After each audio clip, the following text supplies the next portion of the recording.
Good morning. I am Harvey Johnson, a member of the Green Sanctuary team. All are welcome. Maybe you're on it and you don't even know you're on it. We're just a loose group, as many of our committees are, that is working to protect this property and create a sustainable sanctuary, a green sanctuary, and teach our children about it, most importantly. Today, I welcome you to an Earth Day celebration, Earth Day 2024. Earth Day first started in 1970 by some professors and senators and others trying to protect the Earth, our blue boat home. Gaylord Nelson, senator from Wisconsin. I was only 10 at the time, so I was not paying attention to who the senator was in Wisconsin, and a young guy, Dennis Hayes, a grad student at Harvard. And Dennis is still involved with this stuff. In fact, he made a group called, it's now earthday.org or something. And in fact, around the planet, about 1 billion people are going to recognize Earth Day tomorrow. Tomorrow is April 22. So today you're going to hear a bit about the Earth and native species and how we intend to learn about native species and protect them, like milkweed and monarchs and stuff like that. Some of you know this secret knowledge already. After the service, the children are invited. Yeah, and they can bring an adult if they want to join me in planting some giant sunflowers, maybe some 10-footers or so. It's always fun. We've got a designated place out in the front yard, so to speak. We're going to mark every seed that you put in. We'll start with one. Put your name on it, like we could write Ishmael on here, and then we'll just stick our finger in the earth and put a little seed and bury it up, put our little stick, and then we'll track them and protect them and see how they grow. And there's some milkweeds. For those, I'll show you what little budding milkweeds look like, so you can know what they look like and not chop them down. So let us first even before we open our service with our chalice, we have to set the tone, a poem by Amanda Gorman, young Amanda Gorman, called Earthrise. I want to share with you this poem as our chalice reading. It's called Mending What We Can, and it's by Molly Rimmer of Bridget's Grove. We may wonder what there is to celebrate. So many broken things and ruined dreams, so much fracturing, our world teetering and unstable in its wounding and its need. Yet here we are, with hands and hearts and voices to lift in service to the great hunger that roars and to the beauty that whispers. And so we use what we still have to gather up the shards, those that slice and those that shine, and hold the parts that we can hold, and tend the parts that we can tend, and celebrate the fact that we care enough to keep trying to repair the cracks, to witness the shattering, to gather the fragments, to mend what tears we can. It happened, I couldn't find in all my books more than a picture and a few words concerning the trout lily. So I shut my eyes and let the darkness come in and roll me back. The old creek began to sing in my ears as it rolled along like the hair of spring. as she came swinging into the woods, truant from everything as usual, except the clear globe of the day, excuse me, and its beautiful details. Then she stopped where the first trout lilies of the year had sprung from the ground with their spotted bodies and their six-antlered bright faces and their many red tongues. If she spoke to them, I don't remember what she said. And if they kindly answered, it's a gift that cannot be broken by giving it away. All I know is there was a light that lingered for hours under her eyelids that made a difference when she went back to a difficult house at the end of the day. Native plants are important because they don't require fertilizers and pesticides. They use less water than lawns, they save resources, and they prevent pollution. Help prevent erosion. They also help prevent erosion and reduce air pollution by stabilizing the soil and improving the air quality. They provide shelter and food for wildlife and promote biodiversity and natural heritage by supporting the local ecosystems.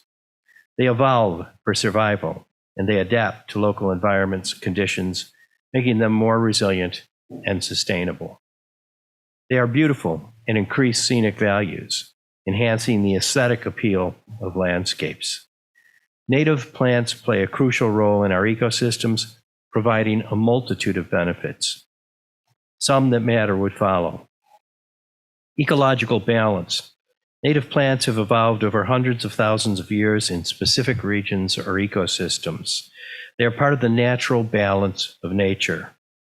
When we use the term native, it should always be accompanied by a geographic qualifier, e.g., native of New England, native of Michigan.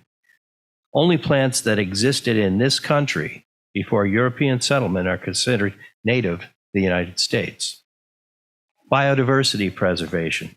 Restoring native plant habitats is essential for preserving biodiversity. By creating native plants, native plant gardens, each patch of habitat contributes to nurturing and sustaining the living landscape for birds, insects, and other animals. Without native plants and the insects that co-evolved with them, local bird populations cannot thrive. Native plants are good for habitat creation. Native plants provide food, shelter, and nesting sites for various animals, including birds, pollinators, and small mammals. By growing native plants, gardeners can enhance the beauty of their communities and bring joy to their residents. These plants are easy to grow and they require minimal maintenance. Native plants are essential to soil protection. Native plants help prevent soil erosion, stabilizing the land and maintaining healthy soil structure. Their deep root systems anchor the soil, reducing runoff and protecting against erosion caused by heavy wind or rain. Native plants are essential to water conservation. Native plants are adapted to local climates and require less water once established. By using them in landscaping, we can conserve water resources and reduce the need for irrigation. Native plants provide pollinator support. Many native plants are excellent nectar sources for bees, butterflies, and other pollinators. By planting native flowers, we support these essential insects and contribute to pollination, which is crucial for food production. Native plants are low maintenance. Native plants are well suited to their environment, making them resilient and low maintenance. They thrive without excessive fertilizers, pesticides, or constant care. In summary, native plants are not only beautiful, but also essential for the health of our ecosystems. By incorporating them into our landscapes, we contribute to a more sustainable and viable world. If you go to this Google site, you'll find that there are some 44 wildflowers considered native plants in our country. You will also find that there are 4 different types of ferns that are considered native plants, more than 15 trees, shrubs, and vines that are considered native plants, and more than 8 grasses, sedges, and rushes that are native plants. Again, I invite you to look to Google for this if you'd like more information on it, but this is a pretty good overview. Thanks. Good morning, everybody. I'm going to add just a little bit more information to Rich's great presentation on natives. When we're talking about native plants, there's a specific type of plant called a keystone species. Now, keystone species can be animals and plants, but as for our purpose today, we're talking about keystone species. Keystone species are native plants that support a certain ecosystem. Without that plant, that ecosystem is going to collapse. In general, the collapse will be because that ecosystem's food web, its main food web, has been destroyed. And a real simple native plant that we all know about that this is very important with is the milkweed. I think, as you all know, the monarch butterflies are in dire risk of extinction. I think about 90% of the population has dwindled in the last few centuries, and that's due to the loss of the common milkweed. Now, the common milkweed has been destroyed, especially throughout the Midwest, due to pesticides and habitat loss. And that is something, there's a big movement for people to plant milkweed because milkweed is a host plant for the monarch butterfly caterpillar. The monarch needs those plants to lay its eggs so that the monarch caterpillar can survive. The milkweed is the only food that these caterpillars will eat. Without milkweed, we're going to lose on monarchs. So that's a very simple explanation of a keystone plant. But when we're talking about monarchs and natives, I don't know if you all realize that here in our area, we are very fortunate to live near Lake Michigan. Lake Michigan is a designated flyway of the monarch when it returns from the northern parts of the world down to Mexico, and it comes right through our area. So besides planting milkweed, we need to consider when those monarchs come back late in summer that we have native species for nectar, which includes the, oh my goodness, I just lost my train of thought. One of them is boneset, and the other is a New England aster. Now, we have several of those plants out front in our pollinator garden, and last summer I was here, it was a day in August, and one of the boneset had 3 monarchs getting its nourishment from that plant. So when you're starting to think about planting your natives this year, think about the milkweed, plus the late summer bloomers that the monarchs can use to survive on their long journey. Rich had a real good source of information on natives, but I also, through the National Wildlife Federation, I have plenty of these, and there's some outside. And if you go to the website, it will tell the keystone species of plants in our area, including trees, shrubs, and perennials. Thank you. Most of us think of perennials when we think about planting for pollinators, but there's also what's needed for some pollinators is a larval host plant that is not a perennial, and that is a lot of pollinators, butterflies and moths, need trees.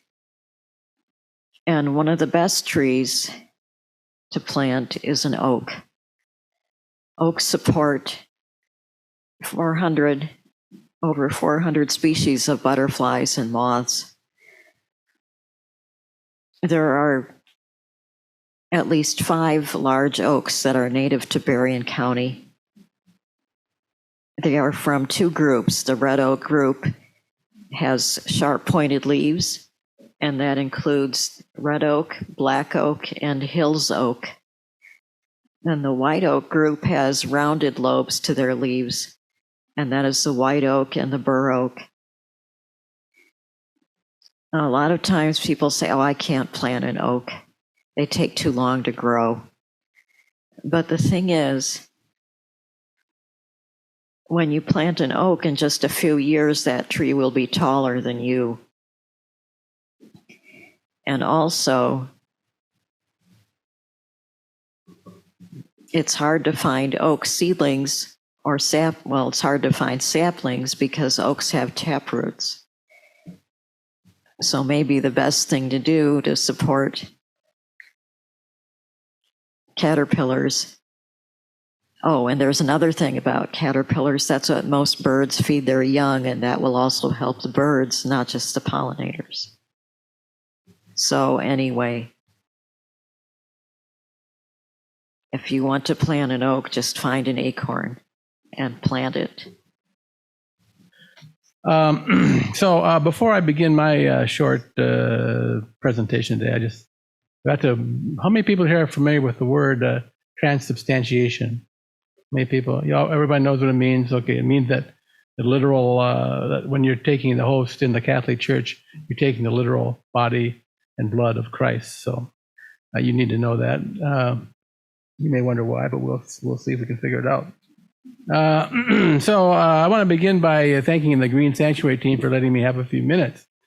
My message is I do not believe that science and technology alone can save either our planet, ourselves, from global warming. If we are to be saved, it will be art that saves us. Certainly science will be a useful tool, but only art can transform the human spirit. And by art, I also mean religion, what we do here, hopefully artfully. So let me explain a bit. There is a significant debate going on in science and philosophy right now. One side is time-space is the ground of being, and the other is consciousness is the ground of being. Those of you who have been here a while know that I am on the side of consciousness. In fact, I like to imagine, as the authors of the Upanishads imagined 2,700 years ago, that the theater of time-space is a mere mode of expression for consciousness. The list of people who have thought that consciousness is primary is long. I will mention a famous few. The 4th century BC Athenian philosopher Plato, Immanuel Kant, the father of German idealism, Max Planck, winner of the Nobel Prize for the development of the theory of elemental quanta, Niels Bohr, winner of the Nobel Prize for the establishment of the fundamentals of quantum theory, and First Lady Eleanor Roosevelt all imagined that there is a transcending realm that informs and supports the objects of time and space. So let's get back to art. Art is, in my opinion, our strong connection to the realm of the transcendent. Art has the capacity to move and shape the human spirit for victory over life's most difficult situations and just make our everyday lives more exciting and interesting. Art does this by serving as a kind of hook that seems to drag this transcendent into the ordinary, or if you prefer, a catalyst that stimulates the creative processes. This is why we are most human and most joyous when we create, when we live artfully.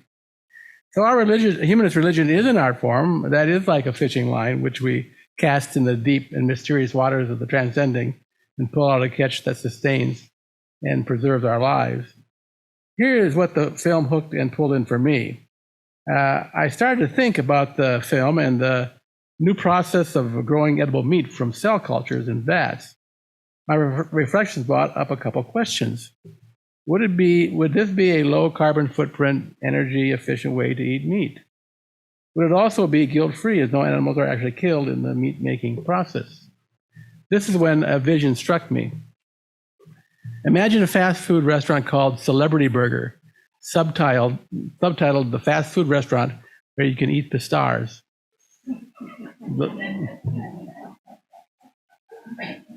The principle of celebrity burgers is celebrities painlessly and for a substantial sum of money could contribute a tiny bit of their cells, perhaps some fingernail clippings or a hair follicle or two, to be used in the meat culturing process. In my vision, a college-age young man and his girlfriend step up to the counter of a celebrity burger. The young man says to a smiling and smartly uniformed attendant, "I will have a Taylor Swift burger meal, hold the onions." His girlfriend, a political science major, says, I will have a smoked Barack Obama on a kale and cranberry salad with a low-calorie vinaigrette on the side. After the young couple receive their receipt and move off to the side to await their orders, a middle-aged man, and incidentally, I should say my wife does not approve of this part, a middle-aged man wearing a Western hat and a cowboy boot steps to the counter and orders 2 hamburger sandwiches, French fries, and soft drink that comes with the Dolly Parton meal deal. The clerk asked him if he would like the 2 Dolly Partons burgers in regular size, or if he would like to upsize his 2 and order double D. After the cowboy moved off to the side, a man with a scraggly beard dressed as a monk steps to the counter and requests the body of Christ. The attendant replies, "Sorry, sir, we don't have that here. But you can get all the Jesus you want free at the Catholic Church around the corner." And the vision. Of course, I'm not advocating eating human meat. The point is that this is often the kind of stuff that art pulls in from the transcending mystery, or how it fires our creative imagination.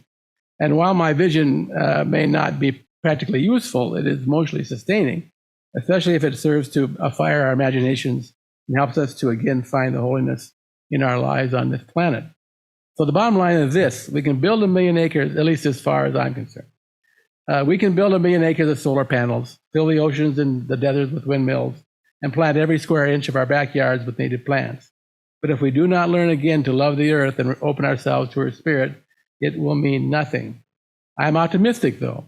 If we are artful, we can again find the sacred in the tender green shoots of spring, learn to marvel at the sweet crunchiness of the season's first carrot eaten with just a little garden soil still clinging to it, and to hear the song of the red-winged blackbird as a prayer lifted to the Mother Goddess. So let's meditate for a moment or two. Spirit of the earth, of the lakes, rivers, and oceans, of mighty mountains piercing the sky, of tiny field mice tucked away in their warm nests, as blizzards howl, are the flight of wild geese disappearing into the infinite horizon. We open ourselves to you now. As we extinguish our chalice and leave this sanctuary, may we carry the healing flame of the goddess Bridget in our hearts. Blessed be.